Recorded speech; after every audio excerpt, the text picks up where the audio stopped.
Assalamualaikum warahmatullahi wabarakatuh. Waalaikumsalam warahmatullahi wabarakatuh. Alhamdulillahirabbil alamin wassalatu wassalamu ala sayyidina Muhammadin wa ala alihi washabihi ajmain amma ba'du. The Honorable Miss Mustamah SPDI MM as a speaker of today event. The Honorable and also the respectable and my beloved brother and also sisters from 10th grade Pelita Nusantara Vocational High School. On this very beautiful opportunity, all praise be to Allah, the Lord of the world, the human being. Salawat and salam may always be given to our Prophet Muhammad Sallallahu Alaihi Wasallam. Sallallahu Alaihi Wasallam. Pada siang hari ini kita akan melanjutkan materi kedua setelah tadi fikih Ramadan bersama seseorang. Ya. Mungkin kalian udah melupakannya tapi saya nggak melupakan. Ya, kita berlanjut ke materi kedua. Tadi materi pertama oleh seseorang gitu. Untuk materi kedua ini oleh seseorang juga. Masih semangat? Seseorang lagi. Masih. Masih ya. Kalau saya bilang SMK plus Pelita Nusantara, we are different. Gitu. SMK plus Pelita Nusantara, we are different. Nah, satu lagi, SMK plus Pelita Nusantara, we are different. We are different. We are different. Different. Oke, kita akan melanjutkan materi yang kedua ini yaitu tentang fikih ibadah. Kalau tadi bersama seseorang materinya tentang fikih Ramadan, kalau sekarang tentang fikih ibadah. Silakan disimak baik-baik anak-anak, dibawa bukunya, jangan wajib bawa bukunya ya. Ayo pegang halaman bukunya. Berapa, Pak? Nanti kalian rangkum hasil itu dan diupload di BBID. Silakan kepada yang terhormat Miss Mustamah SPDI MM. Waktu dan tempat kami persilakan. Oke, terima kasih Pak Mr. Hanifan Nur Fauzi SAG atas kesempatannya. Bismillahirrahmanirrahim. Assalamualaikum warahmatullahi wabarakatuh. Waalaikumsalam warahmatullahi wabarakatuh. Alhamdulillah pada kesempatan hari ini saya akan menyampaikan materi tentang fikih ibadah.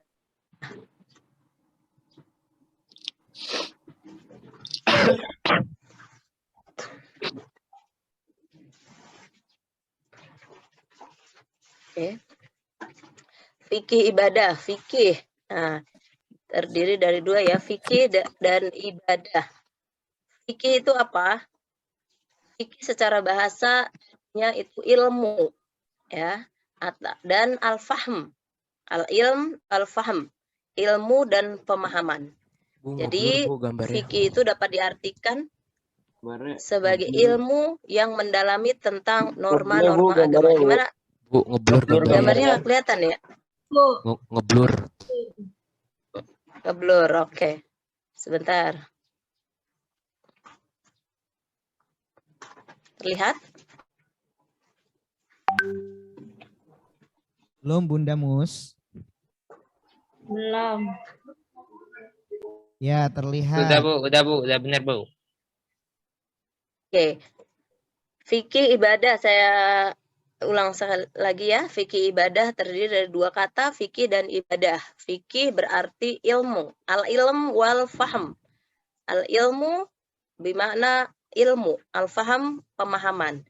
Jadi fikih itu adalah dapat diartikan ilmu yang mendalami atau memahami tentang norma-norma agama. Kemudian yang kedua adalah ibadah. Ibadah secara umum adalah segala perbuatan orang Islam yang halal yang dilaksanakan dengan niat ibadah.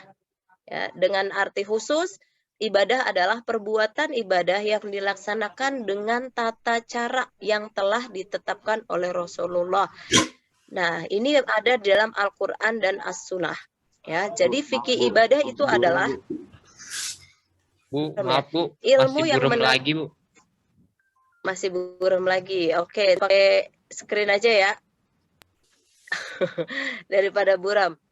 Oke, fikih ibadah itu adalah ilmu yang menerapkan tentang dasar-dasar hukum syar'i, khususnya dalam beribadah, ya, yaitu meliputi toharoh, bersuci, sholat, zakat, saum, haji, kurban, bahkan tentang akikah. Nah, semuanya itu ditujukan atau sebagai untuk sebagai rasa bentuk ketundukan kita kepada Allah untuk mencapai ridhonya. Sehingga dalam beribadah itu ada tata caranya, tidak sekedar beribadah seperti itu, harus ada tata caranya. Nah, dalam fikih ibadah ini kita bahas tiga, yaitu yang pertama tentang toharoh, yang kedua wudhu, dan yang ketiga sholat. Apa itu toharoh? Nah, toharoh ternyata masih banyak di kalangan kaum muslimin ini yang belum paham pentingnya toharoh, ya, atau toharoh itu disebut bersuci. Seolah-olah toharoh itu hanya sebagai pelajaran agama Islam yang di sekolahan saja. Padahal di dalam bab fikih ini prakteknya itu banyak yang belum mengaplikasikannya dengan benar tentang bersuci ini, ya, yang sesuai dengan Al-Qur'an. Padahal ini sangat penting dalam beribadah. Sebelum beribadah kita harus bersuci dulu. Nah, toharoh pengertiannya yaitu menghilangkan hadas, najis atau kotoran dari tubuh yang menyebabkan tidak sahnya ibadah yang lain. Nah, toharoh ini apabila kita sedang berhadas atau terkena najis, terkena kotoran, maka menyebabkan menghalangi kita beribadahnya itu tidak diterima. Maka saya sebut tadi toharoh itu sangat penting sebelum kita beribadah. Toharoh ini ada dua macam, toharoh ma'nawiyah dan toharoh hissiyah. Toharoh ma'nawiyah ini adalah toharoh kolbu. Nah, sebelum kita melaksanakan ibadah, kita terlebih dahulu mensucikan diri dari hati kita, kolbu, toharoh kolbu, bersuci dari hati. Ya, bersuci dari hati yang bagaimana? Nah, di hati kita itu biasanya ada kesyirikan, kemaksiatan. Nah, itu harus dihilangkan terlebih dahulu, ya. Toharoh ma'nawiyah atau toharoh kolbu adalah bersuci dari syirik dan maksiat. Dengan cara apa? Yaitu dengan cara bertauhid dan melaksanakan amal-amal soleh. Yang kedua adalah toharoh hissiyah, yaitu toharoh badan. Nah, toharoh badan ini adalah mensucikan bagian tubuh dari hadas, dan baik hadas besar maupun hadas kecil. Kemudian dari najis dan dari segala jenis kotoran. Nah, secara tingkatan, toharoh ma'nawiyah ini adalah merupakan tingkatan yang paling tinggi. Jadi dibandingkan hissiyah, ya. Kalau hissiyah itu badan, tapi kalau ma'nawiyah itu kolbu. Sebelum kita mensucikan badan kita harus sucikan dulu kolbu kita. Nah, tadi untuk mensucikan badan kita, untuk hadas kecil itu cukup berwudu saja. Kemudian hadas besar kita bisa mandi besar. Kemudian kalau tidak ada air, kita bisa bertayamum untuk hadas kecil. Atau bertayamum itu dengan tanah ataupun debu. Nah, alat-alat toharoh. Jadi kalau untuk berwudu berarti menggunakan air. Tayamum menggunakan debu. Nah, toharoh dari kotoran-kotoran yang lain bisa dengan menggunakan alat batu ataupun daun. Kok bisa batu bisa dijadikan alat toharoh? Bisa, ya. Misal kita sedang berada di suatu tempat yang tidak ada air, ya. Kemudian kita ingin membuang hajat, sedangkan di situ tidak ada air. Kita harus mensucikan diri dari kotoran tersebut, kan? Maka kita harus mencari alat yang bisa membuang kotoran tersebut, yaitu batu. Nah, jadi batu itu bisa dijadikan sebagai alat toharoh. Sehingga istinja itu kita bersuci atau membersihkan kotoran kita itu dengan batu atau juga dengan daun. Nah, itu ya. Jadi alat toharoh ada 4, air, debu, batu, daun, dan satu lagi itu alat yang atau benda lain yang keras. Nah, seperti itu. Kalau sekarang mungkin bisa juga menggunakan tisu ya. Kalau daun misalkan itu kalau di hutan atau apa daun. Tapi kalau misalkan di suatu tempat tidak ada air, tidak ada batu, bisa menggunakan tisu kalau sekarang. Nah, kemudian saya juga ingin menyampaikan tentang macam-macam najis. Nah, dilihat dari cara membersihkannya, najis itu dibagi menjadi 3 macam. Ya, apabila kita terkena najis ini kita termasuk najis apa, maka kita harus tahu ini termasuk najis apa dan harus membersihkannya seperti apa. Yang pertama adalah najis mughalazoh. Nah, ada 3 ya, najis mughalazoh, yaitu najis yang berat. Najis berat itu yang seperti apa? Apabila terkena babi atau cairan atau kotoran babi, terkena air liur anjing, baik sengaja maupun tidak sengaja. Nah, ini berarti kalau kita terkena dari 2 hewan tersebut, babi dan anjing, maka itu disebut kita terkena najis yang berat, mughalazoh. Lalu bagaimana cara mensucikannya? Nah, mensucikannya yaitu dengan cara dicuci 7 kali. 7 kali air gitu ya. Dan yang satu itu harus dicampur dengan tanah. Seperti itu. Salah satu dari 7 macam air tadi, 7 air dicampur dengan tanah. Yang kedua adalah najis mutawasito atau najis sedang. Nah, najis sedang ini contohnya kotoran manusia, darah haid, air mani yang cair, kemudian arak, kotoran hewan yang haram dimakan, tadi bangkai hewan. Nah, kecuali bangkai manusia atau ikan belalang ya, itu tidak najis. Bangkai ikan belalang tidak najis. Ini najis termasuk najis sedang. Kotoran kita, kotoran hewan juga. Nah, cara mensucikannya seperti apa? Nah, cara mensucikan najis mutawasito atau sedang itu dengan membersihkan kotoran tersebut hingga tuntas.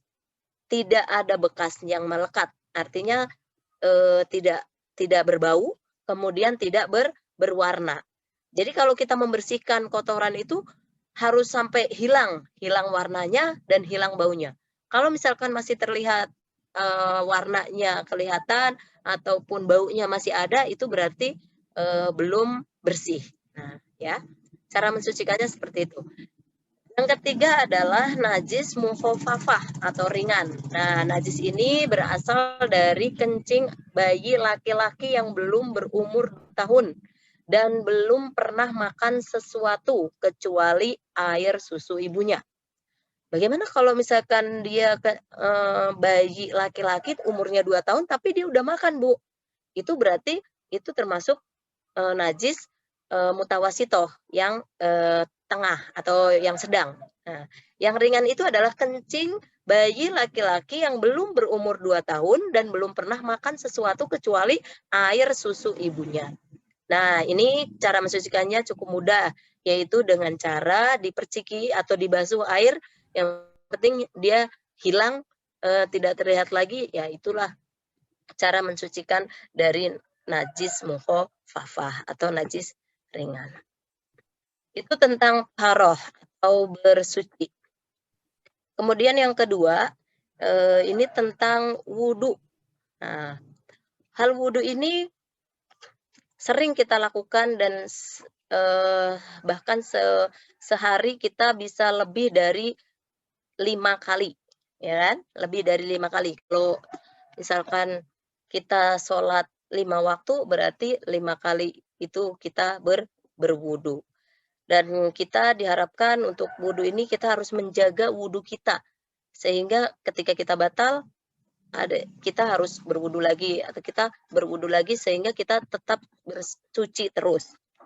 Nah, wudu ini menjadi hal yang harus dilakukan agar mampu menjaga kebersihan serta kesucian badan dari hadas kecil.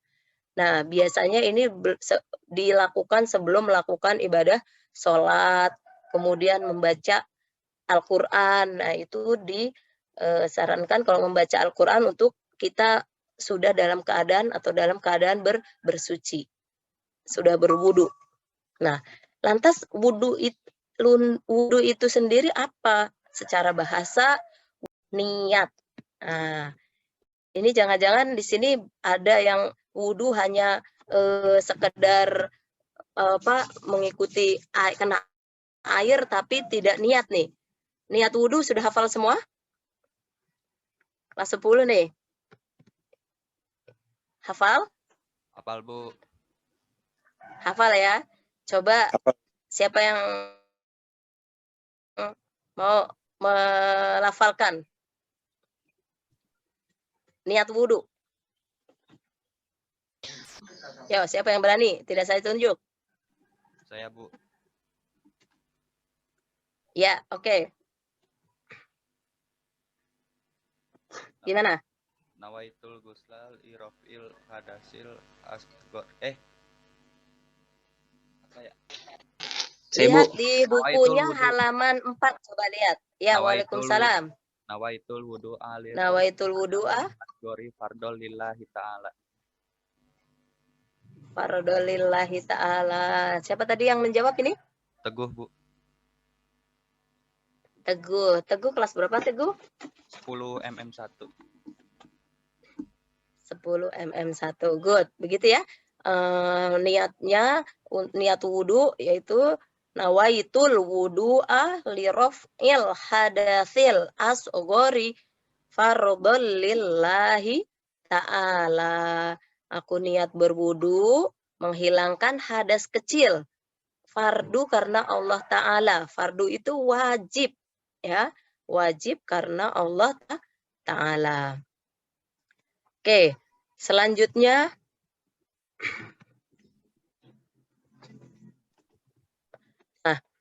dasar kenapa kita harus laksanakan wudhu sebelum kita beribadah.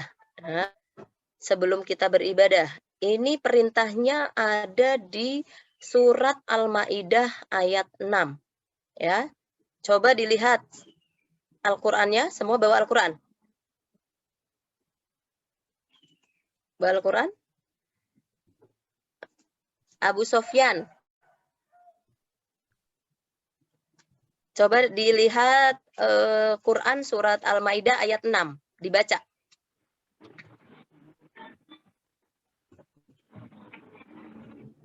Bentar, Bu. Bukan. Al-Maidah ayat 6. 84.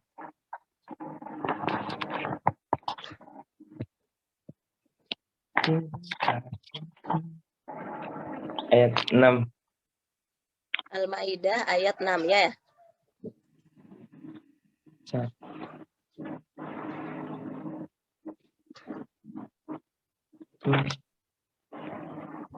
A'udzu billahi Sudah ketemu ya? minasyaitonir rajim. Bismillahirrahmanirrahim. Ya ayyuhalladzina amanu idza qumtum ila sholati faghsilu wujuhakum wa aydiyakum ilal marafiqi wamsahu biru'usikum wa arjulakum ilal ka'bain wa in kuntum junuban Fatharu. Lanjutkan, Nak. Wa in kuntum junuban fatharu wa in kuntum marada aw ala safarin aw jaa ahadum minkum minal ghaiti aw lamastumun nisa afalam tajidu ma'a fatayammamu sa'idan thayyiban famsahu biwujuhikum wa aydikum minhu ma yuridullahu liyaj'ala 'alaikum min harajin walakin yuridu liyutahhirakum wa liyutimma ni'matahu 'alaikum la'allakum tashkurun. Shadaqallahul azim. Shadaqallahul adzim. Nah, ini dasar untuk melaksanakan wudhu ada di surat Al-Maidah ya. Ya ayyuhalladzina amanu, hai orang-orang yang beriman. Idza kumtum ilas sholah, apabila kamu berkehendak mengerjakan sholat, fagsilu wujuhakum, maka basuhlah wajahmu, wa aidiakum ilal marofiki, dan basuhlah tanganmu sampai ke siku. Wamsahu biru'usikum, dan sapulah kepalamu, wa arjulakum ilal ka'bain, dan kakimu sampai dengan kedua mata kaki. Nah, di sini adalah perintah untuk berwudu, tata cara berwudu. Coba dilihat di bukunya ya. Tata cara wudu sudah dituliskan dalam buku panduan. Kalian bisa lihat ya. Nah, ini sebenarnya sudah kita lakukan setiap hari ya, setiap hari minimal 5 kali kita berwudu ya. Namun baca lagi tata caranya agar kita tidak salah dalam melaksanakan wudu atau melaksanakan bersuci ini ya. Ini sangat penting karena ketika wudu kita salah atau ketika wudu kita tidak sah, maka sholat kita, ibadah kita pun tidak sah. Ya, maka ini harus diperhatikan dalam bersuci atau berwudu. Ya. Nah, wudu ini memiliki syarat sahnya dan syarat rukun yang harus dikerjakan. Apabila syarat sah dan rukunnya ini tidak dilaksanakan, maka batallah wudu kita atau tidak diterima. Nah, syarat sahnya wudu itu yang pertama menggunakan air suci, air suci untuk berwudu. Yang kedua, air yang digunakan adalah air halal. Air halal bagaimana, Bu? Air yang bukan curian. Oh, karena mentah-mentah tidak ada air tetangga mencuri, mengambil tanpa sepengetahuan atau tanpa izin orang yang memiliki air, maka itu tidak sah. Ya, airnya harus halal. Kita mau bersuci tetapi air yang kita gunakan tidak halal, maka tidak sah. Yang ketiga, membersihkan benda-benda yang dapat menghalangi atau menyentuh kulit ya. Membersihkan benda-benda yang dapat menghalangi air menyentuh kulit. Ini artinya apa? Nih, biasanya cewek-cewek itu suka pakai kutek. Ada kan yang suka pakai kutek di kukunya. Nah, kalau pakai kutek itu berarti dia harusnya kukunya ini terkena air, dia terhalang oleh kutek. Kutek itu tidak bisa menembus, air itu tidak bisa menembus kutek yang akan menyentuh kuku kita. Maka itu tidak sah. Ya, diperhatikan nih. Biasanya cewek-cewek ya, atau yang nisa-nisa nih, yang perempuan, sukanya pakai kutek, habis itu wudu. Nah, ini hal-hal kecil seperti ini harus diperhatikan. Ini termasuk syarat sahnya. Jadi kutek itu bisa menghalangi air menyentuh badan kita untuk membersihkan, sehingga tidak sah ya. Jangan pakai kutek lagi. Kalau mau wudunya sah, maka kuteknya dibersihkan dulu. Kalau misalkan mau pakai kutek ketika kalian sedang berhalangan atau tidak melaksanakan ibadah. Nah, itu ya. Oke, bab selanjutnya adalah tentang sholat. Nah, apa sholat itu? Sholat secara bahasa adalah doa.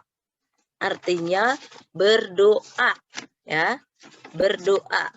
Kenapa disebut berdoa? Karena di dalam sholat itu mengandung doa-doa. Semua bacaan yang ada di sholat kita yang kita baca itu mengandung doa semuanya, ya. Sholat ini menjadikan wajib, ya, wajib. Dari kecil sampai kita dewasa, sejak kecil kita sudah tahu bahwa sholat itu adalah wajib, tidak boleh ditinggalkan bagi yang sudah balik. Nah, kemudian secara istilah, sholat itu adalah serangkaian kegiatan ibadah khusus atau tertentu yang diawali dengan takbir dan diakhiri dengan salam. Nah, Jadi sholat itu ada rangkaian-rangkaiannya yang diawali dengan takbiratul ihram, Allahu Akbar. Nah, kemudian diakhiri dengan salam. Karena menjadi sholat itu adalah wajib, maka hukum meninggalkan sholat itu menurut jumhur ulama termasuk dosa besar. Ya, ingat, meninggalkan sholat itu termasuk dosa besar. Dosanya itu lebih dari dosa membunuh, merampas harta orang lain, berzina, mencuri, dan minum minuman keras. Ya, kenapa? Karena sholat ini merupakan tiang agama yang penting bagi seorang Muslim, dan sholat ini merupakan pembeda. Ya, sholat ini merupakan pembeda antara orang Muslim dan orang kafir. Nah, kalau kalian lihat orang Muslim membedakan orang yang Muslim atau yang non Muslim itu dilihat dari sholatnya atau beribadahnya. Sholat ini yang membedakan ya. Nah, untuk sholat ini juga ada syarat wajib dan syarat sahnya. Ya, syarat wajibnya yaitu dia harus beragama Islam. Tadi ya, yang membedakan antara Muslim dan non-Muslim itu adalah sholat. Maka syarat wajibnya ini harus beragama Islam. Kalau tidak beragama Islam, tidak wajib. Ya. Kemudian balik. Balik tadi yang sudah disampaikan oleh Bapak Hanifan di sesi sebelumnya ya. Kalau sudah balik, maka dia sudah wajib. Ya, kalau sudah berumur 15, maka dia sudah wajib. Bahkan untuk sholat ini, apabila kita sudah masuk ke umur 9 tahun, maka wajib dipukul. Ada perintah wajib dipukul. Sebagai orang tua, kita nanti juga kalian, ibu semuanya akan menjadi orang tua, memiliki anak atau punya anak, itu kalau sudah berumur 9 tahun, kita wajib menegur atau bahkan boleh memukul apabila dia tidak melaksanakan sholat. Gitu ya. Dan ya, yang ketiga adalah berakal. Alhamdulillah kita semua berakal ya. Sudah tidak gila ya. Kalau orang gila, orang stres itu tidak memiliki kewajiban untuk sholat. Tuh ya, ada 3 syarat wajibnya. Kemudian syarat sahnya, ya, yang pertama adalah sudah masuk waktu sholat. Ya, harus sudah masuk waktu sholat. Ditandai dengan apa? Ditandai dengan adanya berkumandangnya azan. Nah, berarti itu sudah masuk waktu sholat. Kalau misalkan belum masuk waktu sholat, tapi sholat saking rajinnya, ya kan? Mau sholat zuhur, tapi di jam 11 misalkan. Nah, maka udah bukan karena dia rajin atau dia ingin mendapat pahala, tidak. Ini tidak sah. Sholatnya menjadi tidak sah karena belum waktunya masuk sholat, belum masuk waktu sholat. Seperti itu ya. Jadi waktu sholat itu harus diperhatikan. Sholat zuhur jam berapa, sholat subuh, sholat zuhur, asar, maghrib, dan isya. Kita pun harus mendalami lagi tentang waktu-waktu tersebut. Gitu ya. Yang kedua, suci dari hadas besar dan hadas kecil. Tadi ya, kalau wudhu tadi adalah hanya menghilangkan atau bersuci dari hadas kecil. Bagaimana kalau hadas besar? Kita bersuci dari hadas kecil, tapi kita masih memiliki hadas besar. Nah, itu pun tidak sah. Ya, contoh misalkan, kalau orang yang sudah bersuami istri, sudah bersenggama gitu ya, dia setelah melakukan senggama, kemudian dia mau sholat subuh. Dia enggak mandi junub dulu, enggak mandi besar, tapi dia langsung wudhu, maka itu tidak sah, ya. Kalau misalkan kalian juga misalkan habis mimpi basah misalkan, ya, kalian belum mandi besar, belum junub, tapi udah jam 5 lewat gitu kan. Kelamaan nanti kalau misalkan mau mandi, kamu langsung wudhu, langsung melaksanakan sholat subuh, maka itu tidak sah. Atau kalau perempuan misalkan sudah selesai haid, udah selesai tapi belum mandi besar, itu pun tidak tidak sah.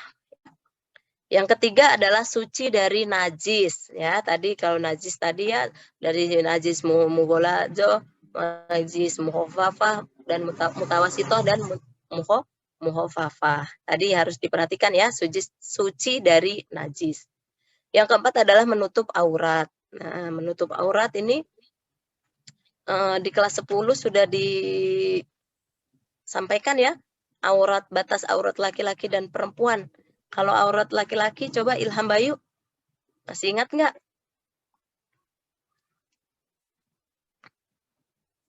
Batas aurat laki-laki.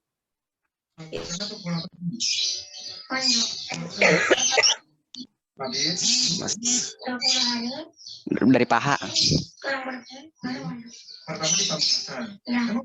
Dari paha gimana maksudnya? Ilham.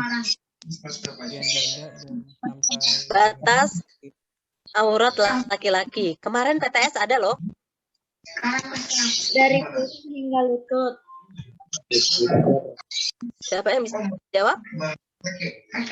Dari apa sih namanya? Udah Berarti warung sampai lutut. Dari pusar sampai? Nah ya, dari pusar nyampe lutut. Dari pusar sampai lutut ya. Untuk yang laki-laki. Jadi kalau laki-laki, kalau misalkan kita sholat pakai kaos, boleh nggak Bu? Boleh, gitu kan? Apa pondok kelasan lah gitu. Karena memang di Pamekasan itu ada pondok khusus anak kecil ya. Jadi dari kelas 1 sampai kelas 6. Jadi teman-teman. Kalau perempuan? Tapi berarti seru banget. Perempuan Afifah. Perempuan. Buka sama telapak tangan. Kalau hal ini coba kamu bisa Ulang lagi, Indri. Gimana, Indri? Aurat dari perempuan dari atas kepala sampai ujung mata kaki, yang kelihatan cuman muka sama telapak tangan. Oke, betul. Coba pakai bahasa yang lebih bagus lagi. Coba siapa yang bisa? Laki-laki juga boleh kok jawab. Bu jawab. Kan laki-laki juga harus tahu. Ya, boleh. Seluruh badan kecuali muka dan telapak tangan. Nah, seluruh badan kecuali muka dan tangan, ya. Seluruh badan kecuali telapak tangan dan wajah. Nah, seperti itu ya. Kalau untuk perempuan, makanya ada kita buat mukena. Nah, itu. Kalau misalkan nggak ada mukena gimana Bu? Gitu kan? Boleh. Kan bisa pakai kaos kaki gitu kan. Bisa menutupi tangan. Yang penting yang kelihatan hanya tangan, telapak tangan, dan wajah. Seperti itu. Sebentar.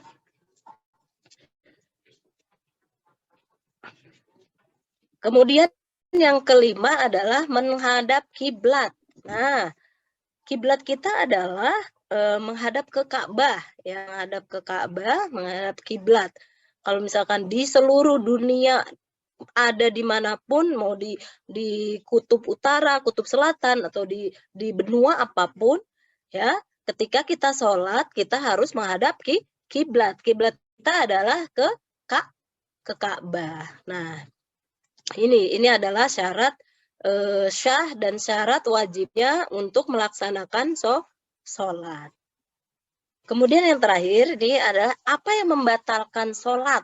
Nah, terkadang kita suka lalai, ya, sholat ya udah mengikuti imam gitu kan. Kalau kita jadi makmum apalagi. Kalau kita jadi makmum biasanya kita tidak khusyuk karena sudah ada yang menanggung, ada imam di depan gitu kan.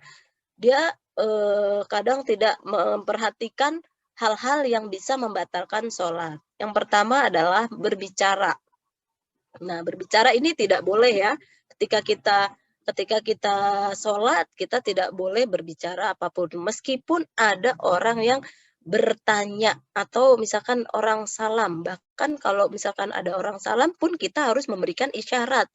Boleh kita kalau kita sholat sendirian kemudian ada tamu misalkan ya, kan assalamualaikum, kita gimana nih gitu kan, jawab salam kan juga wajib gitu kan, kita sedang sholat, tahu-tahu dia waalaikumsalam, baru dia sholat lagi. Nah ini berarti termasuk berbicara, ini batal ya. Ada tata cara sendiri kalau misalkan kita menjawab orang salam ada tamu bagaimana. Nah itu biasanya kita mengeraskan atau meninggikan suara kita, suara bacaan sholat kita, sehingga orang tersebut mendengar kita sedang sholat.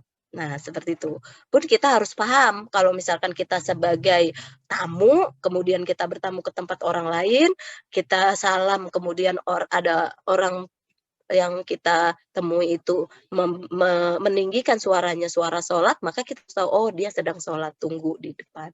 Gitu ya, berbicara. Kemudian makan dan minum. Nah, ini juga nggak boleh ya, masa sholat sambil makan dan minum. Kemudian banyak bergerak.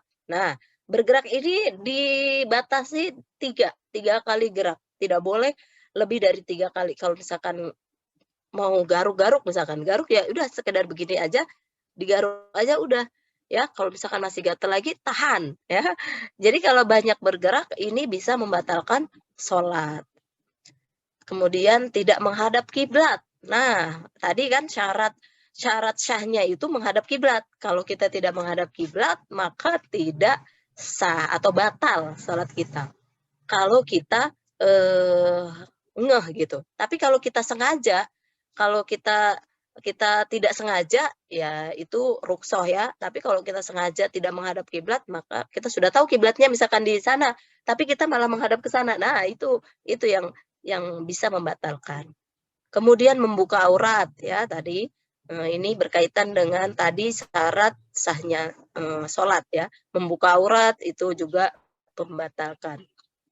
Kemudian berhadas ya. Berhadas atau tadi belum wudu, belum mandi ya, belum mandi besar, itu berarti kita sedang berhadas. Itu bisa membatalkan sholat kita tidak diterima. Terkena najis tadi, makanya sebelum sholat kita harus sudah toharoh, bersuci, harus disucikan, dibuang semuanya najis-najis, hadas-hadas kita sudah buang atau laksanakan. Kemudian tertawa. Ini nih, berbicara saja tidak boleh, apalagi tertawa. Apapun yang di hadapan kita ketika kita sholat, ada yang lucu misalkan, ditahan. Nah, godaan setan berarti ini. Kita digoda oleh setan. Nah, kita tidak boleh tertawa. Kalau kita tertawa, maka batallah sholat kita. Ulang lagi. Kemudian murtad. Nah, murtad itu keluar dari Islam. Ya, dia udah murtad. Hilang akal. Nah, lagi sholat tiba-tiba dia hilang akal. Hilang akal itu bisa juga dia pingsan misalkan. Nah, pingsan kan hilang akalnya, kan nggak sadar. Tidak sadarkan diri, itu bisa membatalkan sholat. Sholat kita batal. Ketika kita lagi sholat, kita jatuh, pingsan, maka sholat yang tadi kita laksanakan itu batal. Maka ketika kita sadar, kita harus sholat ulang lagi. Kemudian berubah niat. Nah, niat sholat itu udah bisa semua belum? Niat sholat ada 5 ya, yang wajib ya. Kelas 10 pasti sudah bisa semua ya. Udah. Ya, bisa ya niat sholat. Ada di bukunya juga, Bu Mus. Ada di buku ada ya, di buku ya. Ada halaman 8 ya, tuh. Nah, halaman 8 itu. Silahkan dibaca halaman 8. Nah, itu niat sholat yang belum hafal harus dihafalkan. Ini harus ya. Karena kalau kita niatnya saja sudah salah, berubah, itu sholat kita batal. Nah, itu ya. Kemudian meninggalkan 1 rukun. Nah, meninggalkan 1 rukun. Kalau misalkan meninggalkan 1 rukun, kemudian kita ingat di akhir sholat, nah itu ada kan kita disuruh sujud apa? Sujud sahwi. Nah, itu. Kemudian, nah itu yang dapat membatalkan sholat. Nah, sampai di sini mungkin penjelasan dari Ibu tentang sholat. Nah, kemudian Ada yang ditanya, ada yang pertanyaan? Sebelum Ibu lanjutkan lagi. Ada pertanyaan?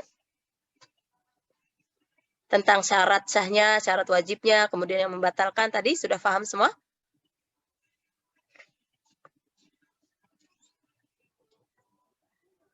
Tidak ada yang suara, berarti sudah paham semua ya, bisa dilihat di bukunya.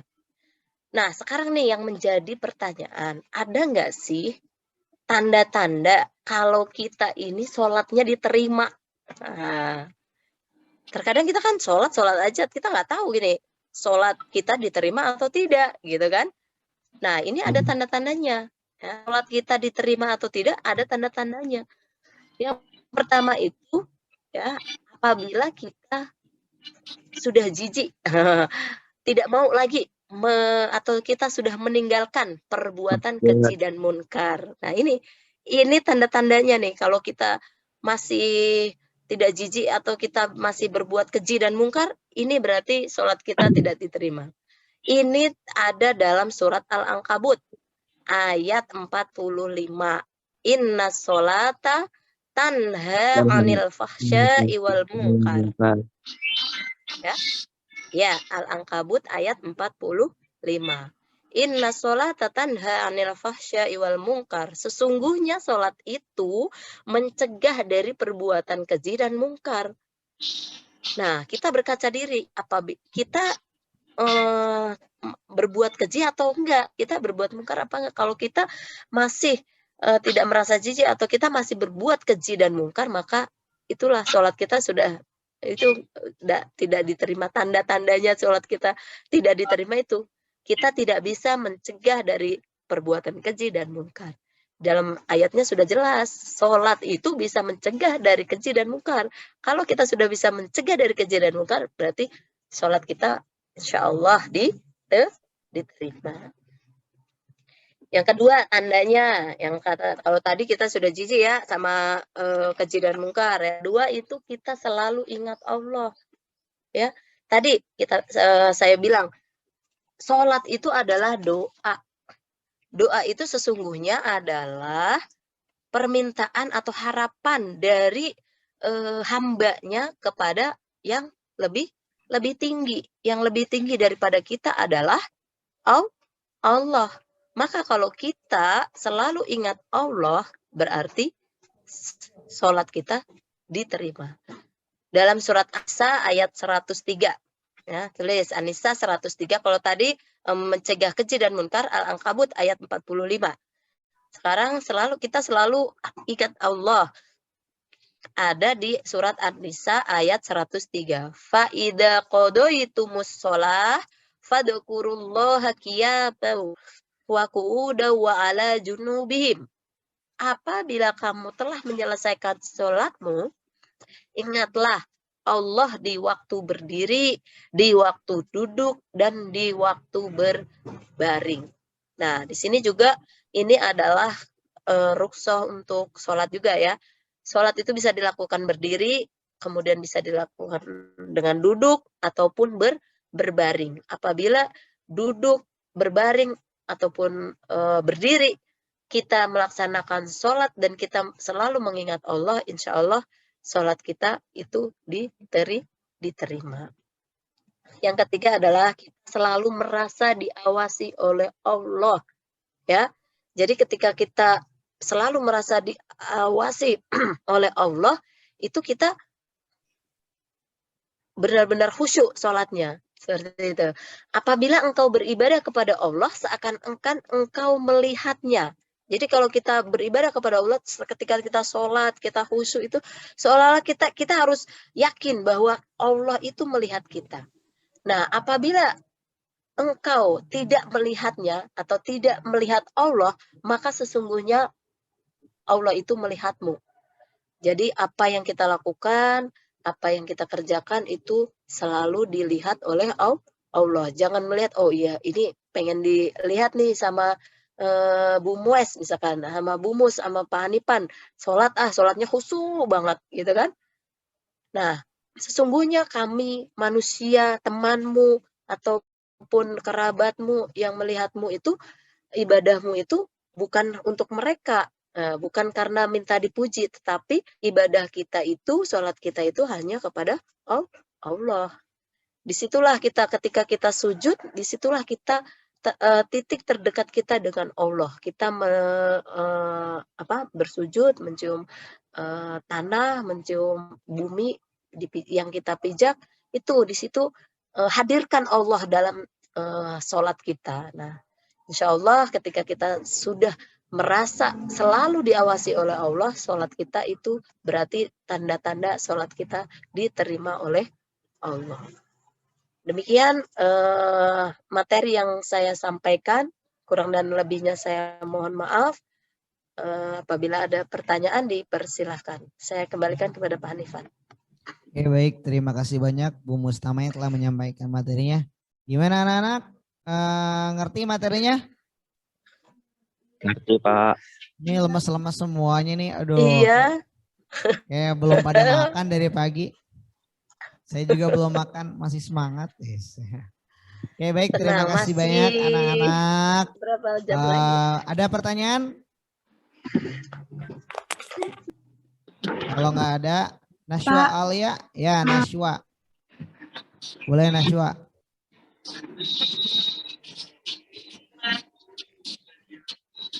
Ya, ada yang mau tanya? Sudah ya, karena waktunya juga sudah habis, 13.28, 2 menit Bapak, lagi. Ya, Nurul. mau Apa Nurul? tanya. Ya, silakan. Kalau misalkan lagi sholat bersin atau nguap, itu sah gak pas sholatnya? Oh, Bung Mus, kalau bersin apa nguap, sah apa enggak? Oke. Ketika bersin ya, bersin dengan nguapan beda ya. Kalau bersinnya hasim gitu kan ya. Kalau nguap gitu. Nah, kalau bersin biasanya itu tidak bisa tidak bisa ditahan. Ya kan? Kita merasakan semua ya, kalau bersin itu nggak bisa ditahan. Ya sudah, kalau misalkan bersin aja, bersin. Bersin sewajarnya, ya. Jangan sampai bersinnya dibuat-buat. Hasim! Misalkan gitu. Nah, itu yang batal seperti itu. Tapi kalau bersin wajar, bersin hasim gitu, itu tidak batal, ya. Tidak membatalkan, bersin tidak membatalkan. Kemudian kalau nguap itu sesungguhnya bisa ditahan, ya kan? Kalau nguap nggak harus mangap, ya kan? Kamu bisa menguap dengan mingkem, nguap sedikit terus mingkem dan dikeluarkan lewat hidung. Nah, ketika kita membaca Al-Fatihah itu tidak diperbolehkan untuk menguap, ya. Kalau menguap kan berarti seperti ngantuk gitu ya. Kalau misalkan menguap ditahan atau ditutup mulut kita sehingga menguapnya itu melalui hidung, karena udara itu bisa melalui mulut dan juga bisa melalui hidung. Nah, seperti itu kalau untuk nguap ya. Kalau bersin jangan ditahan, nggak apa-apa bersin, asal jangan dibuat-buat sehingga satu ruangan misalkan jadi membuat orang lain tertawa dengan bunyi bersin kita misalkan. Bersin yang dibuat-buat, nah itu bisa membatalkan. Bahkan mungkin kalau orang yang tertawa karena bersinnya kita, itu kita juga menanggung dosa dari orang tersebut, batalnya sholat orang tersebut. Itu jawaban dari saya. Mungkin ada yang lain? Ibu mau nanya. Ya, silakan. Misalkan kita kan sholat berjamaah, Ibu. Terus Ya. Terus HP kita nyala tuh, ada yang nelpon, itu gimana Bu? Kan ngeganggu. HP kita nyala, saat kita sholat HP kita nyala, ya sudah diamkan, dibiarkan, nanti kan mati sendiri. Memang itu mengganggu, makanya ketika kita sholat kita harus sudah siap, artinya kita menghadap Allah, semua HP dimatikan atau dijauhkan dari gangguan-gangguan. Itu termasuk gangguan ya, termasuk gangguan. Seperti itu ya. Jadi jangan sampai kita sholat HP nyala terus kamu mematikan truk. Nah, itu batal. Ya. Batal itu. Karena kita konsentrasi kita sudah tidak fokus lagi, kita buyar. Gitu. Konsentrasi kita mematikan HP, bukan menuju ke Allah. Iya. Jadi kalau ada HP ya udah biarkan aja. Oke, baik. Terima kasih Bu Mus atas jawabannya. Sudah cukup kita pada materi ini. Anak-anak tetap semangat. kasih, Setelah ini kalian merangkum kisah Sayyidina Abu Bakar As-Siddiq. Setelah tadi pagi kalian merangkum kisah Nabi Adam, kalian rangkum kisah Sayyidina Abu Bakar As-Siddiq di buku sini ya, rangkumannya ditulis ya di bukunya. Kalian tulis rangkumannya tentang Sayyidina Abu Bakar As-Siddiq lalu diupload ke BBID. Itu saja yang bisa disampaikan oleh Bu Mus dan juga saya sebagai host moderator pada siang hari ini. Mari kita akhiri kegiatan materi pada siang hari ini dengan melafazkan hamdalah. Alhamdulillahirrahmanirrahim. Dan doa kifaratul majlis. Subhanallahumma wa bihamdika asyhadu an la ilaha illa anta